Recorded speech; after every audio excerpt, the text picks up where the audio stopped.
हाँ शुरू करते हैं बेटा। हम तो देखते हैं बायो का जो है फर्स्ट चैप्टर जो है sexual reproduction in flowering plant, यानी पुष्पी पादपों में लैंगिक। क्या पढ़ना है? पुष्पी पादपों में लैंगिक। आप देख सकते हैं पुष्पी पादपों में लैंगिक।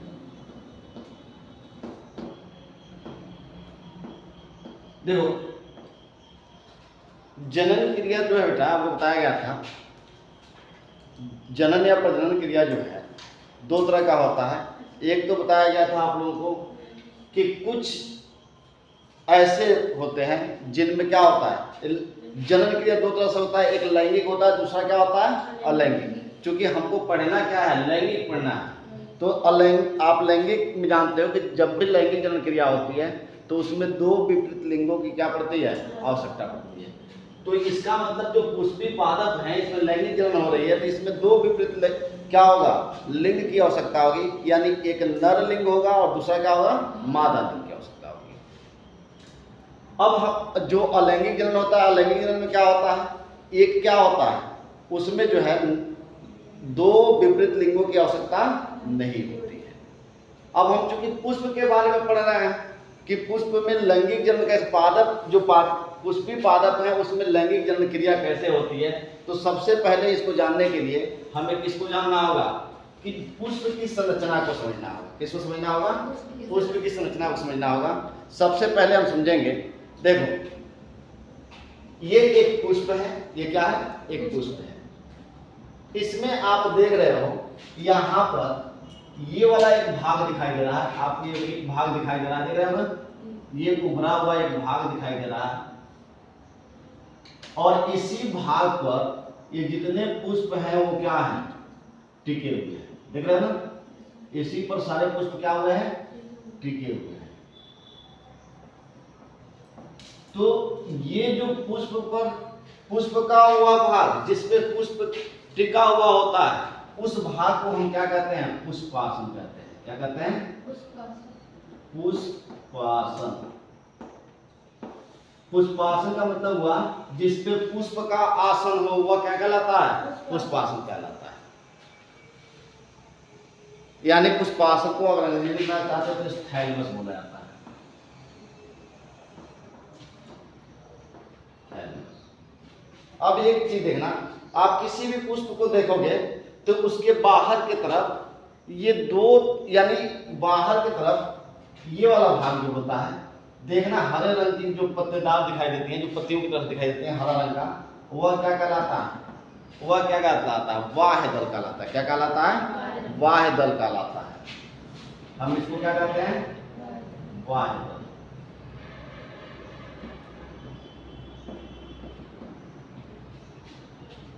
बाह्य दल को सेपल कहा जाता है। क्या कहता है?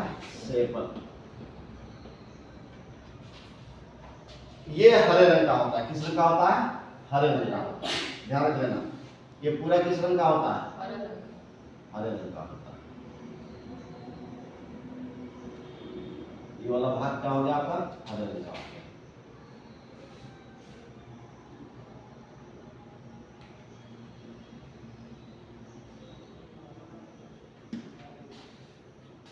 इसके हरे रंग के ठीक ऊपर देखोगे कुछ पंखुड़ियां पाई जाती हैं, कलरफुल। ये कलरफुल जो पंखुड़ियां पाई जाती हैं इसको हम क्या कहते हैं, दल पुंज कहते हैं। क्या कहते हैं? दल पुंज कहते हैं। ये वाला भाग दिखाई दे रहा ना, ये कलर रंग के होते हैं, इसको हम क्या कहते हैं, दल पुंज कहते हैं।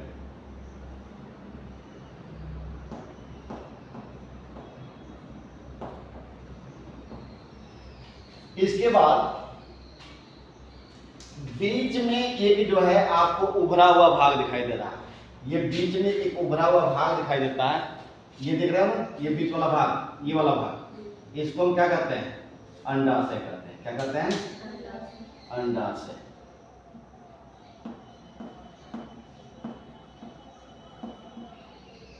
अंडाशय में ओवरी। इसी अंडाशय के अंदर क्या पाया जाता है, बीजांड होता है। ये वाला जो भाग होता है क्या होता है, बीजांड होता है।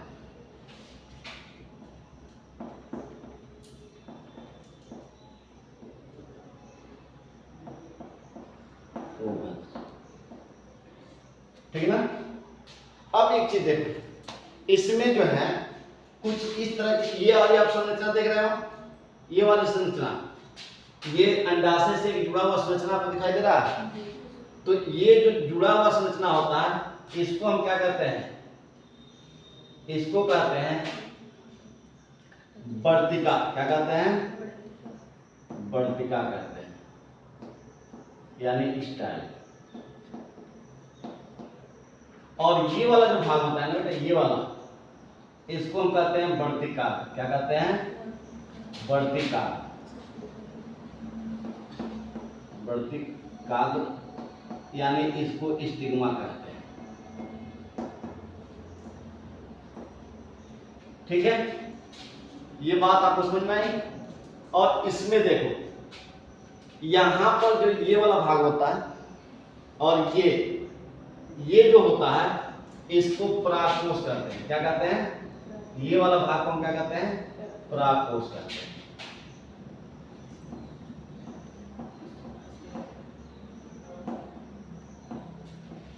और ये नीचे वाला जो भाग दिखाई दे रहा है ना, जिसपे ये टिका हुआ है, इसको हम क्या कहते हैं, पतंतु कहते हैं। ध्यान देना, ये हमने पुष्प के भाग के बारे में बता दिया, आपने समझ लिया। इधर देखना, इसके प्रत्येक भागों को हमने क्या कर दिया, नाम दे दिया। अब हमें जानना है कि भाई हमें तो पढ़ना क्या है कि पुष्पी पादपों में लैंगिक जनन के लिए दो विपरीत लिंगों की आवश्यकता होगी। तो एक इसमें नर होगा और एक मादा। अब चूंकि इस पुष्प के अंदर नर जनन अंग कौन सा है और मादा जनन अंग कौन सा है, तो आपको यहाँ पर एक चीज दिखाई दे रहा है, ये परागकोश है और ये पतंतु है। दिखाई दे रहा है ना। तो जब परागकोश और पतंतु जब ये दोनों आपस में मिलते हैं तो जानते हो क्या बनता है, इससे पुंकेसर बनता है। क्या बनता है, पुंकेसर। परागकोश और पतंतु के मिलने से क्या बना, पुंकेसर। अब जब पुंकेसर के बहुत सारे जब समूह होते हैं, पुंकेसर के बहुत सारे समूह, ठीक ना, यानी पुंकेसर के समूह को हम क्या कहते हैं, पुमंग कहते हैं। क्या कहते हैं, पुमंग। तो ये ध्यान रखना कि पुंकेसर के जो समूह होता है, पुंकेसर तो आपने समझ लिया कि परागकोश और पतंतु को हमने मिलाकर क्या कर दिया, पुंकेसर बना दिया। और पुंकेसर के बहुत सारे समूह मिले तो क्या बन गया, पुमंग। और ये ही पुंकेसर या पुमंग क्या कहलाता है, पुष्प का नर जनन अंग कहलाता है या नर जननांग कहलाता है। क्या कहलाता है, नर जननांग।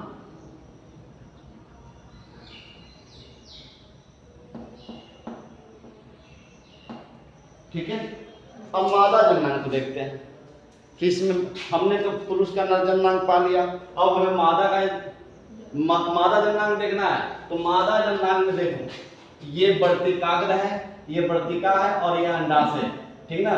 जब ये तीनों आपस में मिलते हैं, क्या क्या बताया गया, वर्तिकाग्र यानी आपको बताया गया सिग्मा प्लस स्टाइल और प्लस ओवरी, ये तीनों मिलते हैं बेटा, तो ये क्या बना देते हैं, ये बनाते हैं स्त्री केसर बनाते हैं। क्या बनाते हैं, स्त्री केसर। और ये ही स्त्री केसर जो होता है, जिसको हम क्या कहते हैं, मादा जननांग।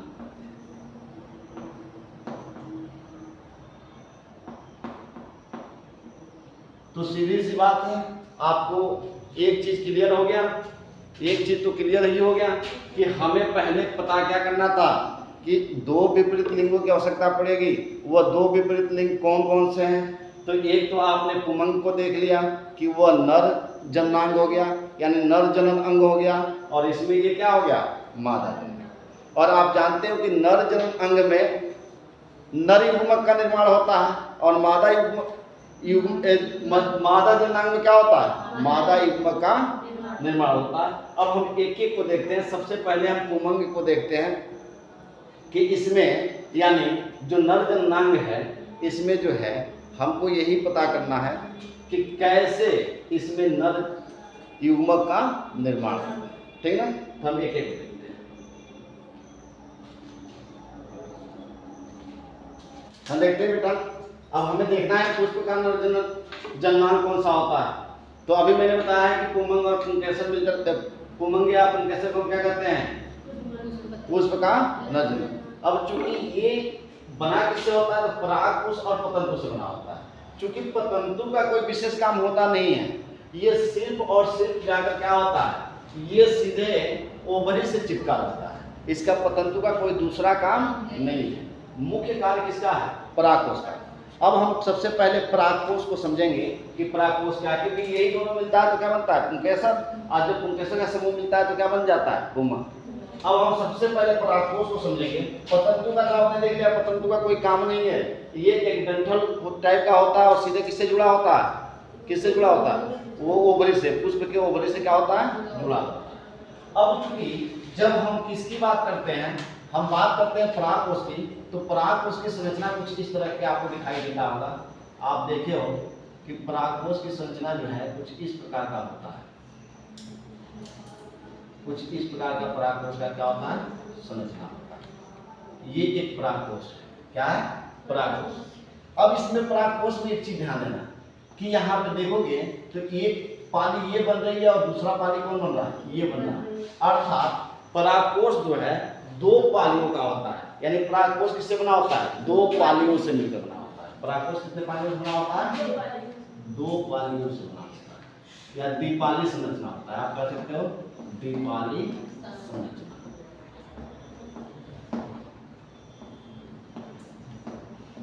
परागकोश की संरचना कैसे हो गई, द्विपाली संरचना हो गई। अब हम देखेंगे कि इस परागकोश को अगर हम काट कर देखें, तो अगर हम परागकोश को काट दें बेटा कैंची से बीच में से, तो परागकोश की कुछ संरचना इस प्रकार का आपको दिखाई देगी। इस प्रकार का परागकोश का संरचना दिखाई देगा, आप देख लेना। ऐसे संरचना बनेगा, कुछ ऐसे संरचना बनेगा, और नीचे देखोगे तो कुछ ऐसे संरचना बनेगा और कुछ ऐसे संरचना बनेगा।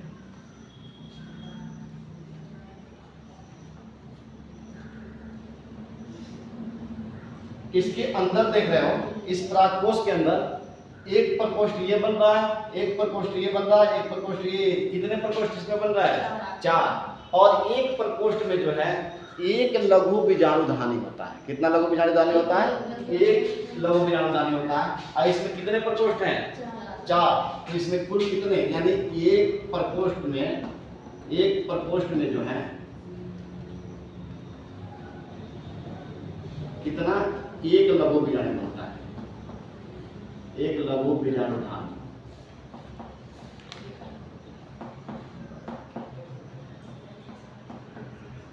तो 4 प्रकोष्ठ है, तो 4 प्रकोष्ठ में कितने बन गए, 4 प्रकोष्ठ में जो है 4 लघु बीजाणुधानी बन गए।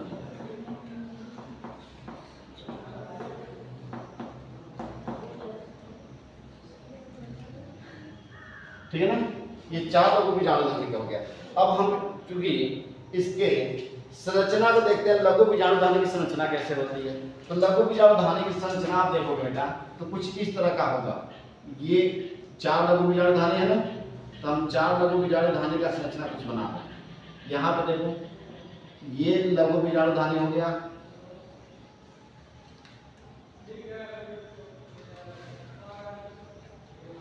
ये देख रहे हो ना, इसको कहा जाता है, जो ये बाहर वाला होता है इसको एपिडर्मिस कहा जाता है। एपिडर्मिस यानी बाह्य त्वचा, एपिडर्मिस हो गया। इसके अंदर जो है एक पतला संरचना और यहाँ पे होता है, ये 4 से 6 लेयर में होता है। कितने लेयर में होता है, 4 से 6 लेयर में होता है। इस वाले भाग को एंडोथीसियम कहते हैं। क्या कहते हैं, एंडोथीसियम।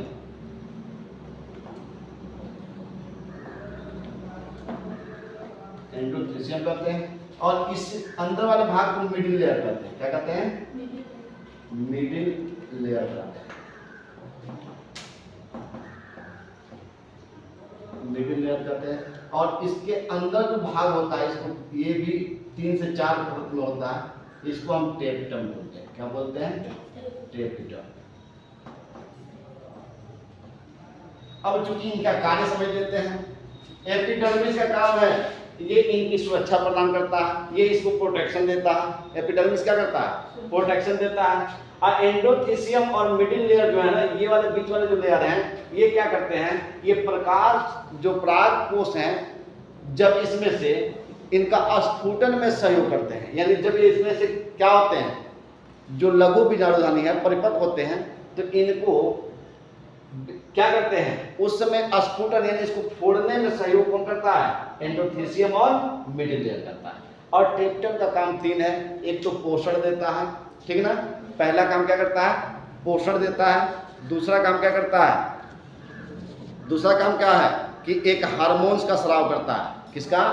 हार्मोन्स का। एक एंजाइम का स्राव करता है, काइलेज नामक हार्मोन्स का क्या करता है? स्राव करता है। और तीसरा इसका काम है कि ये यूबिस का एक और हार्मोन्स का स्राव करता है। और ये हार्मोन्स जो हैं क्या करते हैं? 2 तरह के यूबिस काय जो हैं, टेप्टम से जो यूबिस काय निकलता है, ये 2 तरह के हार्मोन्स का स्राव करता है। एक होता है प्रोबिस और दूसरा होता है स्पोरोपोलेनिन, ठीक ना? इनका अभी मैं काम बताऊंगा। ये यहाँ तक समझ में आ गया संरचना। तो अब हम सीधे जो है, हम सीधे देखते हैं टेप्टम जो है। और टेप्टम का एक और मुख्य काम है, इस टेप्टम के अंदर जो टेप्टम है ना, इसके अंदर छोटी छोटी कोशिकाओं का क्या होता है? निर्माण होता है। और ये कोशिकाएं जो हैं बड़ी होकर उत्तक का निर्माण करती है। किसका निर्माण करती है? उत्तक। उन्हीं उत्तकों का ये क्या करते हैं? ये क्या करते हैं?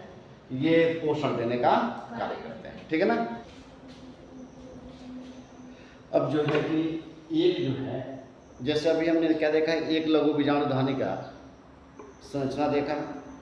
अब एक लघु बीजाणुधानी का, हम एक लघु बीजाणुधानी का संरचना बनाते हैं। आप जानते हैं कि ये इसका जो है बाह्य त्वचा होता है। ये क्या होता है? बाह्य त्वचा, यानी एपिडर्मिस होता है। और एपिडर्मिस का काम क्या बताया गया कि एपिडर्मिस क्या करता है?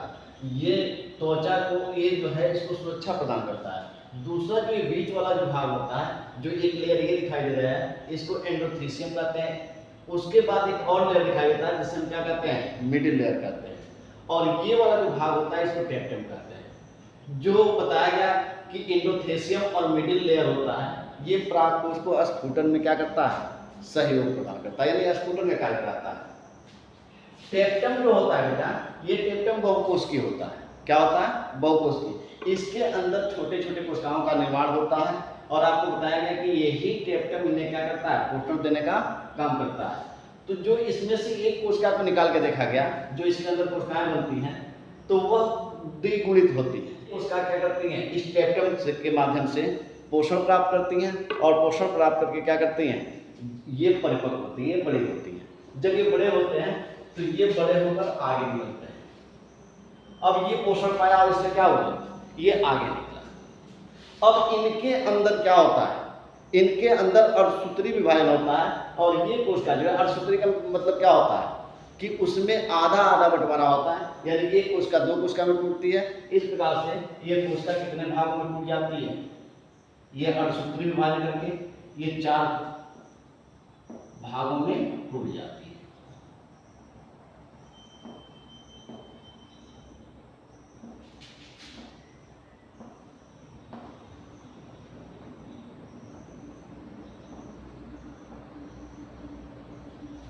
जब ये कोशिकाएं, जब ये अर्धसूत्री विभाजन करके ये बढ़ जाती हैं, और इन्हीं कोशिकाओं के अंदर क्या होता है? ये जो होते हैं, यही कोशिकाएं,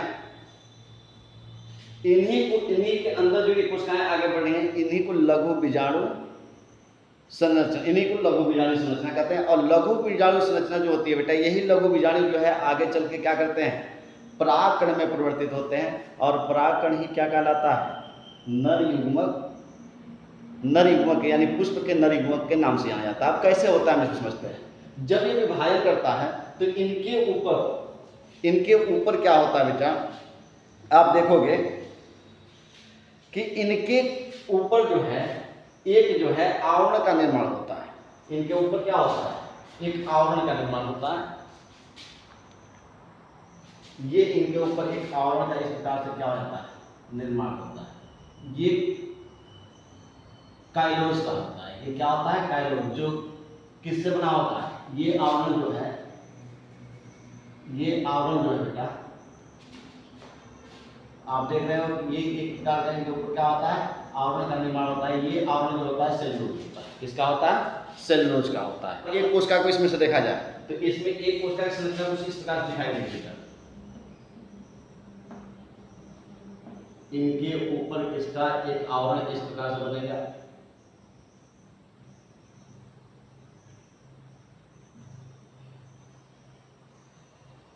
इस प्रकार से आवरण बनती है। ये जो ऊपर से आवरण, ये तो होता है आपका जो है ये वाला जो आवरण होता है इसको प्लाज्मा झिल्ली कहते हैं। क्या कहते हैं, प्लाज्मा झिल्ली। ये होता है प्लाज्मा झिल्ली।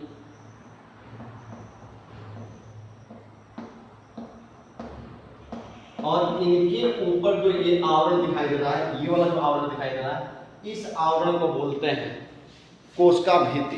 किसको क्या बोलते हैं, कोशिका भित्ति।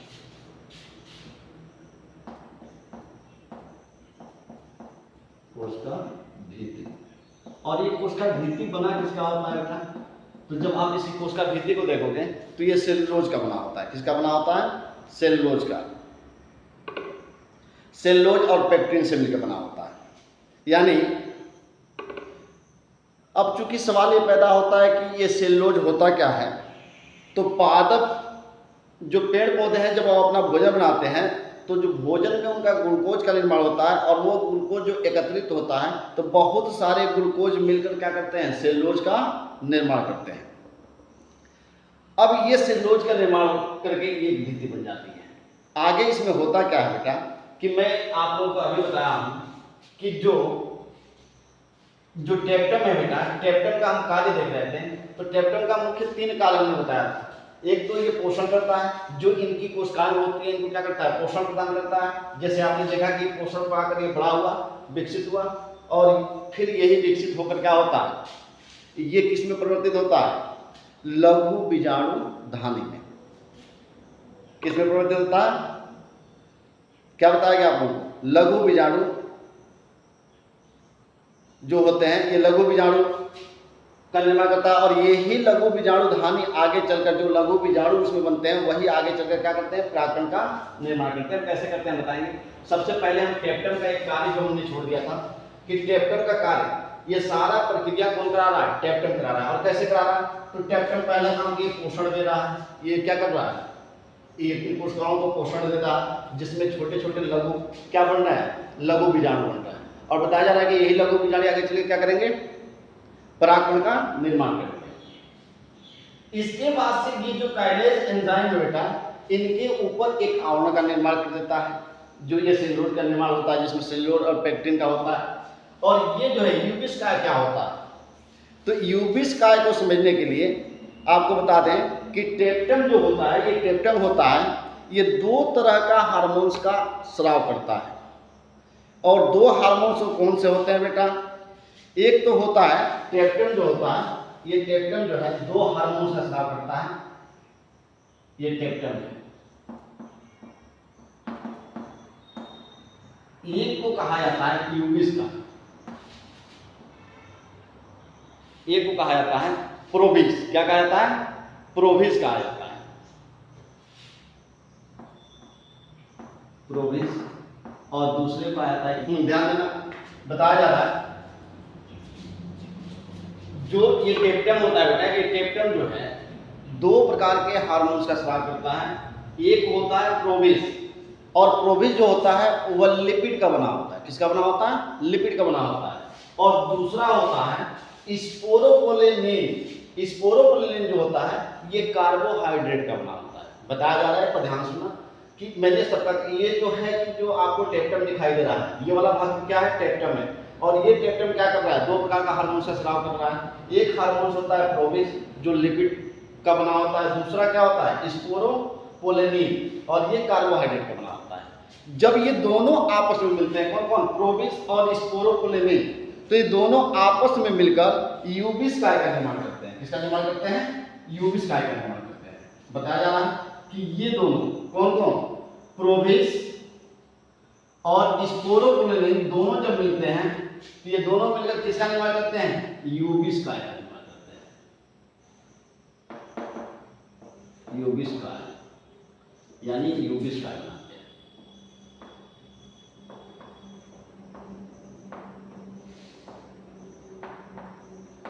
तो आपको ये सीधी सी बात एक समझ में आ गई होगी कि यूबीज क्या है, एक प्रकार का रसायन है जो ये टेप्टम के माध्यम से क्या होता है, ये रसायन का स्राव होता है।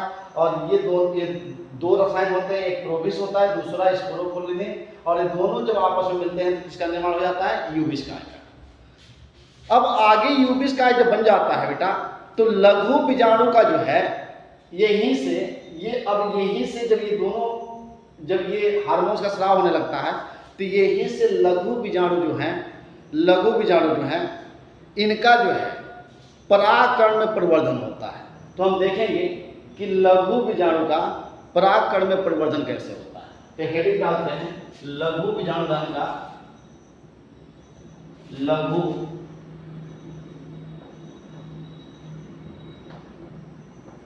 बीजाणु जन।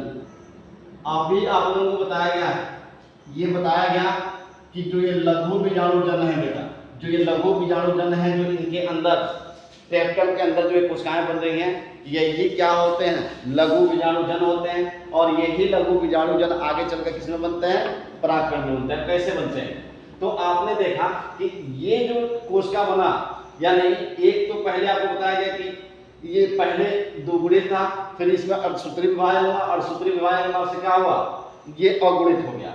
अब इसमें से एक कोशिका को निकाल के देखा गया, तो इसमें सबसे पहले ये आपका प्लाज्मा झिल्ली है, इसके ऊपर जो है एक कोशिका भित्ति का निर्माण हुआ है। किसका, कोशिका भित्ति का। ये कोशिका भित्ति किसका बना है, सेलुलोज और पेक्टिन का बना हुआ है। अब आगे क्या होता है कि इनके ऊपर बेटा ये जो लिपिड है, ये लिपिड, इस लिपिड का एक आवरण इनके ऊपर आ जाता है। ऐसे इनके ऊपर एक लिपिड का आवरण इनके ऊपर क्या होता है, आकर जम जाता है। जब ये विकसित होते हैं, जब ये परिपक्व होने लगते हैं, तो जो प्रोबिस है, प्रोबिस से जो ये प्रोबिस जो निकलता है, इसके अंदर से जो एक हार्मोन्स निकलता है, ये इसके ऊपर, इस आवरण के ऊपर आकर बैठ जाता है। और इस आवरण को, ये जो आवरण क्या होता है, ये होता है आवरण लिपिड का आवरण होता है,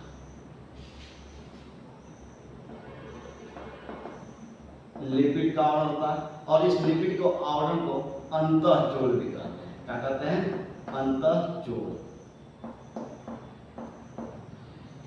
इसके बाद से दूसरा जो स्पोरोपोलिनिन है बेटा, स्पोरोपोलिनिन का एक बाद में एक और आवरण आकर इनके ऊपर एक स्पोरोपोलिनिन का एक आवरण ऐसे आकर इनके ऊपर क्या हो जाता है, बैठ जाता है। ये जो स्पोरोपोलिनिन का आवरण है बेटा, ये पादप जगत का सबसे कठोर आवरण होता है। ये आवरण किसका होता है, स्पोरोपोलिनिन का।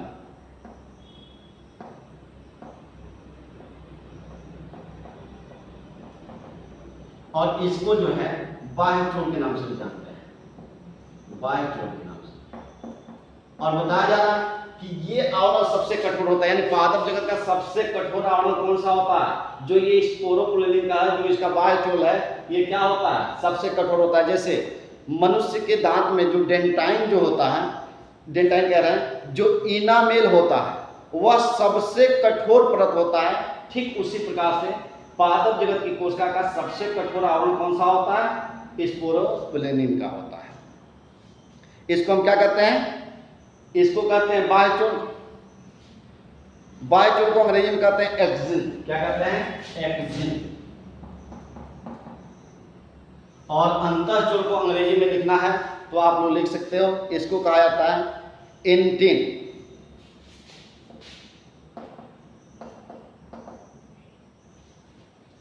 अब आगे क्या होता है, अब ये कोशिका पूर्ण रूप से परिपक्व हो गई है, यानी बताया गया कि जब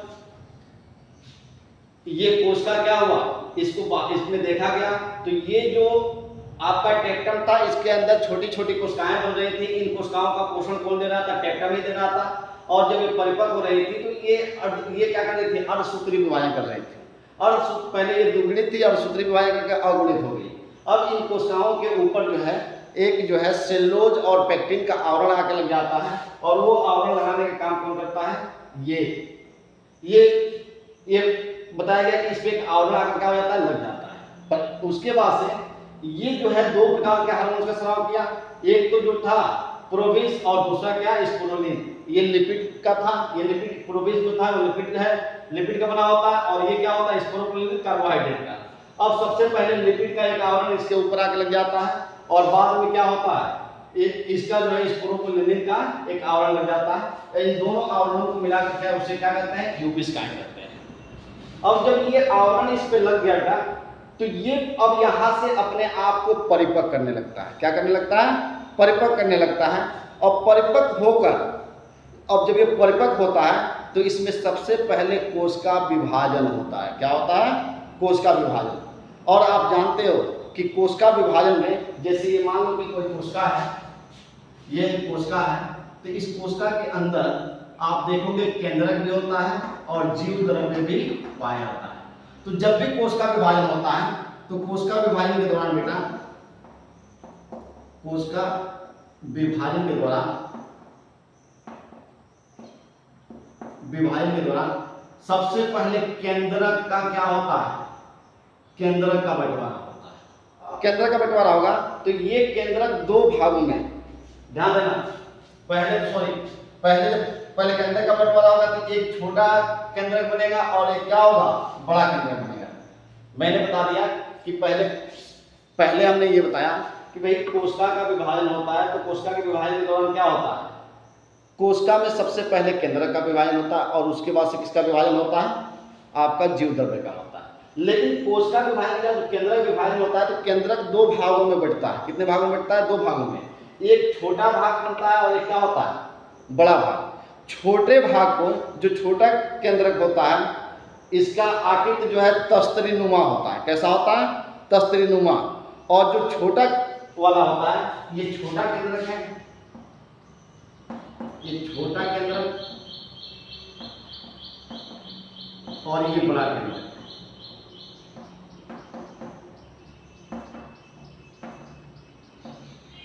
छोटे केंद्रक जो होते हैं, जब छोटा केंद्रक बढ़ता है ये कोशिका जनन, यानी यही जो है छोटा केंद्रक कोशिका जनन का निर्माण करता है। किसका निर्माण करता है, कोशिका जनन।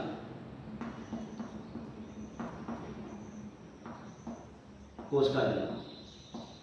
और ये जो बड़ा वाला होता है ये कायिक जनन का निर्माण करता है। किसका निर्माण करता है बेटा, कायिक जनन।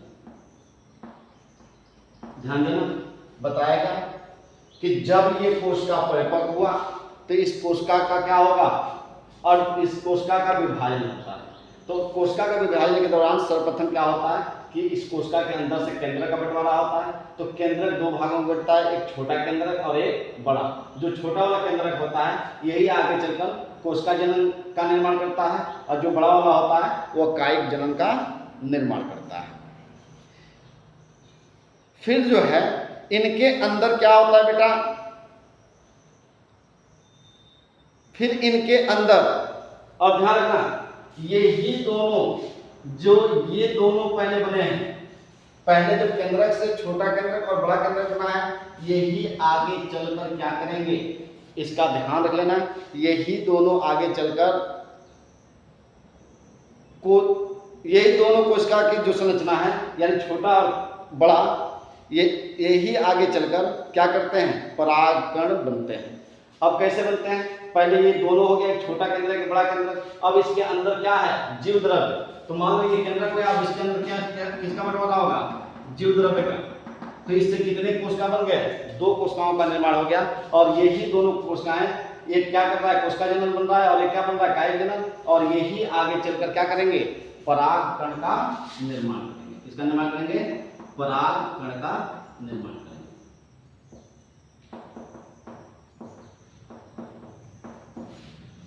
अब परागकण का निर्माण कैसे होगा बेटा, तो आपने देखा कि यहां पर कोई, अब सीधी सी बात है, मैं यही पे मिटा के बना दे रहा हूं।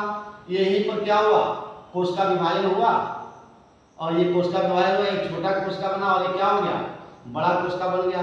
तो ये दोनों कोशिका आगे चल के क्या करेंगे, किसका निर्माण कर देंगे, परागकण का निर्माण करेंगे, जिसे नर युग्मभिद अर्थात पूर्ण रूप से परिपक्व नहीं होते, नर युग्म भेद कहलाएंगे, जो पूर्ण रूप से परिपक्व नहीं होंगे। ये तब तक अंदर रहते हैं जब तक ये परिपक्व नहीं हो जाते हैं। अब ये परागकण में निर्माण तो हो रहे हैं, लेकिन ये परिपक्व नहीं है। ये कैसे हैं बेटा? ये नर युग्मत भेद है, अभी परिपक्व नहीं है। ये परिपक्व कब? ये जब तक इसके अंदर रहते हैं जब तक ये परिपक्व नहीं हो जाते हैं। अब आगे क्या होता है? जब ये परिपक्व हो जाते हैं तो परिपक्व होने के बाद से इनमें होता क्या है बेटा? तो आपको सीधी सी बात बता देते हैं। जब ये परिपक्व हो जाते हैं तो इनके अंदर जो परागकण का निर्माण होता है, मान लेते हैं कि इसमें अगर 100 परागकण का निर्माण हुआ तो 60 परागकण ऐसे होंगे, यानी जितने भी एंजियोस्पर्म होते हैं, पुष्पी पादप होते हैं, उनके अंदर जो 60 ऐसे, यानी 60%, 100 में से 60 ऐसे परागकण होंगे जो परागकण का जब स्फुटन होगा तो ये कोशिकाएं जो है दो अवस्था में निकलती हैं। अब ध्यान रखना, अब मान लेते हैं यहां पर मैं आप लोगों को एक सिंपल सा यहां पे बता देता हूं। अब यहां पर जैसे यहां पर ये कोशिका का मान परिपक्व होकर स्फुटन हुआ तो इसमें से 60% स्फुटन के दौरान 60% कोशिकाएं दो अवस्था में निकलेंगी। 60% कितने अवस्था में निकलेंगी? 60% परागकण दो अवस्थाओं में निकलेंगे, दो अवस्था। और ये दो अवस्था क्या होगा बेटा? तो एक जो अवस्था होगा, एक जो अवस्था इसका होगा वह एक जनन कोश का, एक जनन कोश का और एक काय कोश का निर्माण करेगी। एक जनन कोश का और एक काय कोश का।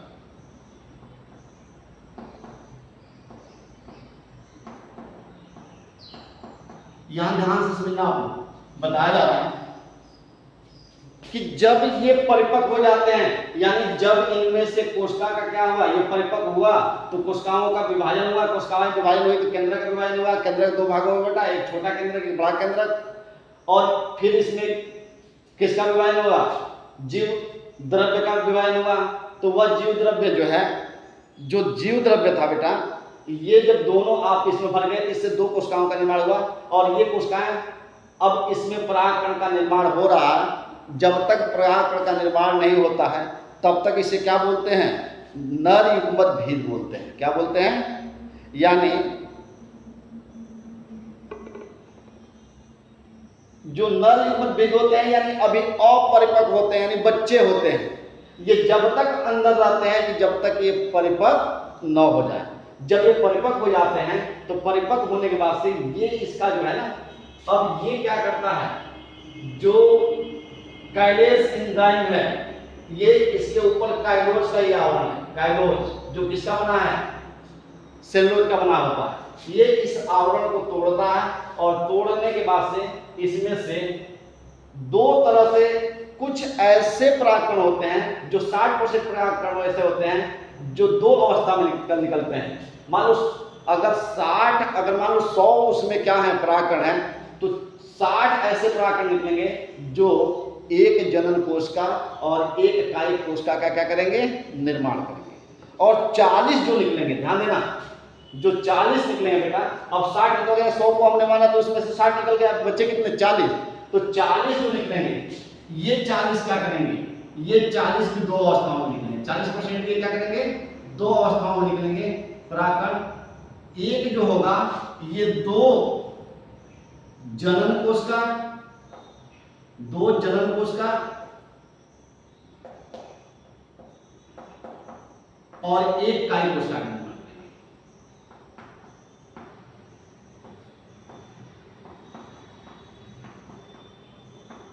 क्या समझा आपने? आपने समझा क्या कि इसमें से जो 60% निकले वह एक जनन कोश का और एक कायिक कोशिका का निर्माण कर रहा है। जो 40% निकल रहे हैं बेटा, वो क्या कर रहे हैं? दो जनन कोश का और एक कायिक कोशिका का निर्माण कर रहे हैं। और यही जो 40% है बेटा, ये 40% जो है, 40% में 2 जनन कोशिका और 1 काय कोशिका निकल रहा है बेटा, वही आगे चलकर जो मादा युग्मक है, तो मादा युग्मक से निषेचन करने के लिए कितने की आवश्यकता होती है, यानी ऐसे परागकण हो जिनमें 2 जनक कोशिका बनती हो और 1 काय कोशिका बनती हो, वही निषेचन क्रिया में भाग ले सकता है। अगर जिसमें ये नहीं है वह भाग नहीं ले सकता है। तो यही 40% जो है निषेचन क्रिया में भाग लेते हैं और ये 60% जो है जनन क्रिया में भाग नहीं लेते हैं, और यही क्या कहलाते हैं, परागकण कहलाते हैं। क्या कहलाते हैं, परागकण कहलाते हैं। ये जो निकलते हैं ये क्या होते हैं बेटा, पराग, यही परागकण होते हैं, और यही परागकण क्या कहलाते हैं, पुष्प का नर युग्मक कहलाते हैं। पुष्प का क्या कहलाते हैं, नर युग्मक कहलाते हैं। और ये क्या करते हैं, जो 40% वाले निकलते हैं बेटा, ये अपने ही जाति के पुष्प पर पहुंचते हैं। तो वहां पहुंचने के बाद से, जैसे ये जब ये 40% वाले हैं, ध्यान रखना, ये जो 40% वाले हैं ये अपने ही जाति के, बताया जा रहा है अपने ही जाति के, जैसे जो ये आप जानते हो मादा युग्मक होता है, अभी आगे पढ़ाएंगे। ये जो मादा युग्मक होता है बेटा,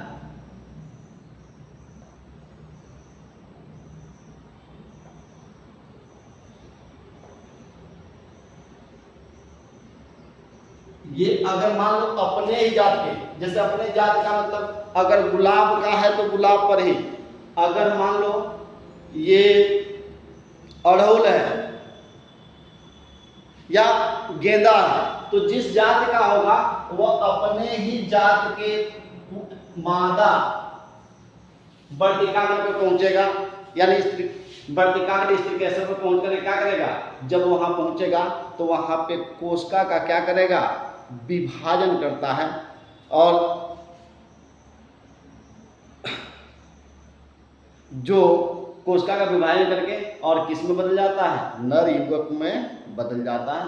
तो ये आपका क्या बताया गया, ये आपका था कि पुष्पी पादप में नर युग्मक का निर्माण कैसे होता है। क्या बताया गया आपको बेटा नर युग्मक का, मैंने बताया यही शुरू में आपको एक सीधी सी लाइन में बता दिया कि भाई जो पुष्प होता है, पुष्प में जो क्या पाए जाते हैं, जो परागकोश और पतंतु होते हैं, ये दोनों मिलकर किसका निर्माण करते हैं, पुंकेसर का करते हैं। पुंकेसर क्या होता है, जब पुंकेसर के बहुत सारे समूह मिलते हैं तो पुमंग बनता है। अब यही पुंकेसर जो उपपुमंग होते हैं वह नर जनन अंग होते हैं। अब इसमें नर युग्मक का निर्माण कैसे होता है, तो मैंने बताया कि एक जब हम क्या करते हैं, एक परागकोश को देखते हैं। पतंतु का काम तो सिर्फ जो है कि वो मादा जननांग यानी जो ओवरी होता है फूल का, उससे वो चिपका होता है। जो उसमें परागकोश होता है वो 2 पालियों में होता है, और उसी परागकोश के अंदर जो है क्या होता है, जो 2 पालियां होती हैं उसको काटा जाता है, तो उसमें 4 क्या पाए जाते हैं, प्रकोष्ठ पाए जाते हैं। और वही 4 प्रकोष्ठ जो हैं, ये जो 4 प्रकोष्ठ पाए जाते हैं बेटा, उसी के अंदर लघु बीजाणु जन का क्या होता है, निर्माण होता है। तो मान लो कि एक जो है परागकोश के 4 प्रकोष्ठ होते हैं, तो 4 उसमें लघु बीजाणु बनते हैं, और 4 लघु बीजाणु का एक संरचना हमें बताया कि उसमें जो है एक दीवार एपिडर्मिस की होती है, दूसरा क्या होता है एंडोथीसियम का होता है, तीसरा क्या होता है मिडिल लेयर होता है, और चौथा क्या बताया गया टेप्टम। और इसी टेप्टम के अंदर छोटी छोटी कोशिकाएं बनती हैं, और यही छोटी कोशिकाएं जो है लघु बीजाणु का निर्माण करती हैं, और यही लघु बीजाणु आगे चलकर परिपक्व होते हैं, और परिपक्व होकर क्या बनते हैं, किसका निर्माण कर लेते हैं। परिपक्व होने के लिए क्या करता है बेटा, ये जो है ना, ये क्या करता है, 2 हार्मोन्स का निकालता है। एक हार्मोन्स का नाम क्या होता है, जो टेप्टम होता है प्रोबिस, और दूसरा स्पोरोपोलिनिन। ये दोनों आकर इसके आवरण के ऊपर चढ़कर इसे क्या करते हैं, परिपक्व कर देते हैं। जब ये परिपक्व हो जाता है तो इसके कोशिका विभाजन होता है, और कोशिका विभाजन के बाद क्या होता है, जब ये पूर्ण रूप से परिपक्व हो जाते हैं तो स्फुटन में सहयोग कौन करता है, ये दोनों कौन, एंडोथीसियम और मिडिल लेयर ये इसको तोड़ने का काम करते हैं। तो जब इसमें से परागकोश निकलता है तो 60% ऐसे परागकोश निकलते हैं जो क्या जो कैसे होते हैं, जो एक जन्म कोशिका का निर्माण और एक काय कोशिका का निर्माण करते हैं। 40% ऐसे होते हैं जो 2 जनन कोशिका और एक काय कोशिका का निर्माण करते हैं। तो जो 2 जनन कोशिका और एक काय कोशिका वाले होते हैं वही निषेचन में भाग ले पाते हैं और वही क्या करते हैं, अपने जाति के पुष्प पर बैठकर क्या करते हैं, उसके वर्तिकाग्र पर बैठकर क्या करते हैं, वर्तिका पर बैठकर क्या करते हैं, वहां पर कोशिका विभाजन करते हैं और वही कोशिका विभाजन होता है तो वो किसमें बदल जाते हैं, नर जो युग्मक है उसमें बदल जाते हैं। अब आगे कैसे निषेचन होता है तो सबसे पहले हम इसके बाद पहले स्त्री केसर होता है, जो पुष्प का मादा जन्मांग होता है, पहले उसका अध्ययन करेंगे और उसके बाद से तब इन दोनों उसमें भी मादा युग्मक का निर्माण कर लेंगे। तब नर युग्मक और मादा युग्मक को मिलाकर निषेचन कैसे होगा आगे बताया जाएगा।